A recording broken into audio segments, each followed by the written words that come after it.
Hi, welcome to the video. As you can see, I'm going to give you guys a quick recap of what we talked about. And here you already see that the process starts with characters.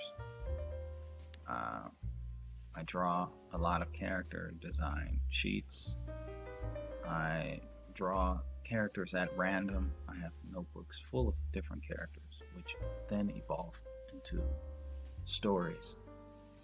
This is looking at the characters and almost like acting. You begin to wonder who these people are based on how they look and the kinds of drawings you end up making of them, and then you can start putting them together into panels as you see here. So and sometimes some of those actors,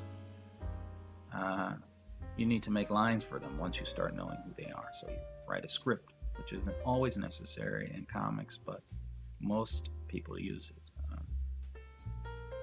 Then now knowing who these people are, I begin taking photo reference for major things like anatomy and architecture. One of the main things I wanted to tell the class was that you shouldn't be afraid of using photo reference. Since the days of the Renaissance, photo reference have been used with that top secret machine known as, or that top secret bit of tech known as camera obscura. So it all comes together here, as you can see, where we have the different steps of what makes a comic page: the line work, the photo references in my case, not all the time, the inking, the character design as you see on top of the photo reference, and then the coloring and adding the text.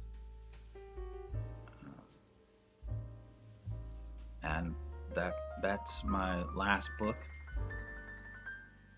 But then there's formal experimentation once you get past all the kind of technical ways of drawing. This would be a bit of a formal experimentation, but it's actually an example of very standard comics in squares. But as you see here, coming up, you can also take that standard format and do things to it, like I did here with these torn up panels.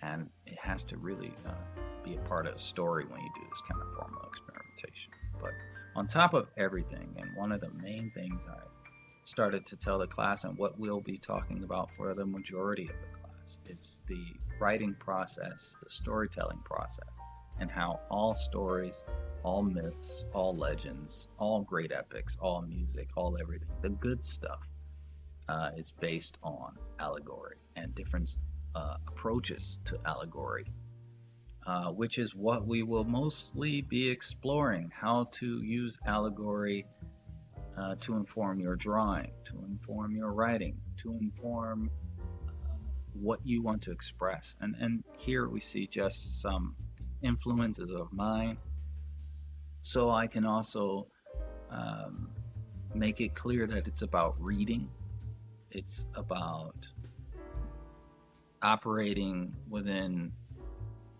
a zeitgeist of creators, and that we're all a bouquet of the different flowers we pick. And here are some of mine, and that's what informs my work. And this is the basic introduction to the class and how we're going to proceed for the year.